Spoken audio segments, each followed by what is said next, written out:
Eli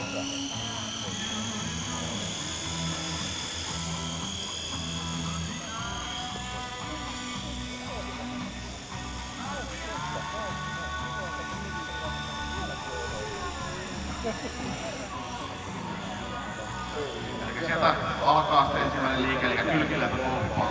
Ennen keskilinjaa vedetään kone 40 virasteen nousuun, 3/4 vaakakierrettä, ja sitä kilpiltaa suoraan. Ja sinne integroidaan tuohon 3/4 silmukkaan puolikierre, ja sieltä tuon oikaisu. Sitten on 3/4 pystykahdeiksikko, eli työnnetään puolisilmukka, ja sitten täyssilmukka tonne laidalle. Pitäisi tulla semmonen 8 muistuttava kuvio. Tämä kierreyhdistelmä, jossa ensin 4/4 kierre yhteen suuntaan, täyskierre toiseen suuntaan ja taas 4/4 kierre vastakkaiseen suuntaan. Nyt on menossa kuvio 6, jossa tehdään kuvio 6 pystykäännösyhdistelmä, jossa pystykäännös siellä päällä ja puolikierre alas. Sitten on top hat kuutio. Eli tästä muodostuu semmoinen kuutiomainen liike.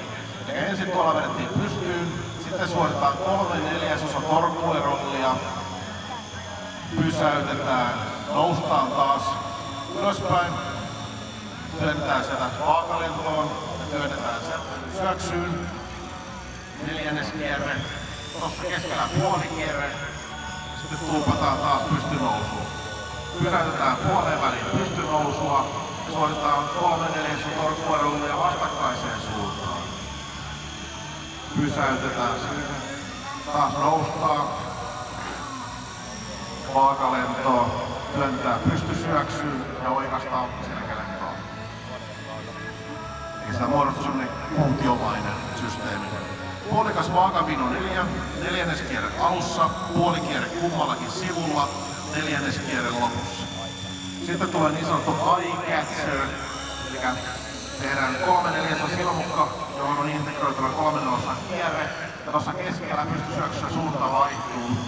Ja kierresuunta vaihtuu ja taas toinen sama homma toiseen suuntaan. Puolikas vaakatiimalasi ylhäältä. Puolikierre ekalla 45 asteen linjalla. Täyskierre ylös. Puolikierre toisella 45 asteen linjalla.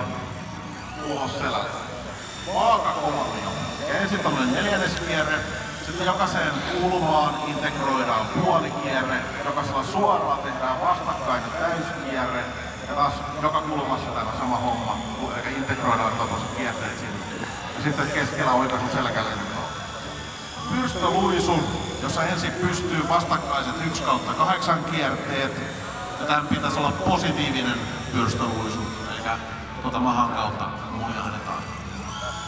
Sitten on viimeksi me vähän rollataan, eli vastakkaiset 1 ja 3/4 vaakakierteet. Eli 1 ja 3/4 vaakakierteet kumpaankin suuntaan ja suunnanvaihto tuossa keskellä. Ei tarvitse ihan mennä keskelle, niin se suunnanvaihto. Ja siihen lopussa finaaliohjelma. Janne vetää vielä jotain pientä näytöstä siihen loppuun, mutta finaaliohjelma oli sen näköinen. Janne oli tosiaan viime vuonna Coburgissa Sisältötalennetkin maailmanmestaruuskilpailussa 8. Ja nyt tätä uutta ohjelmaakin näyttää menevän sen verran hyvin, että eiköhän silläkin tuolla maailmalla rupea kohta pärjäämään.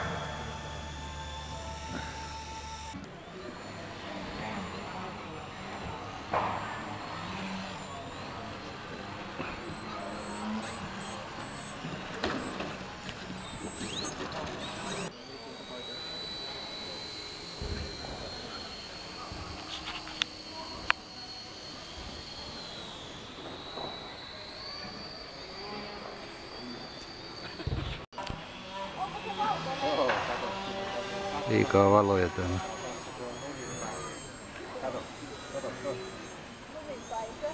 Miksi se lentää nurin päin? Se ei ihan oikeastaan lentää, se on sitä vanhaa. Rakentaa, että on vähän moka mennyt kalut väärään ajoihin.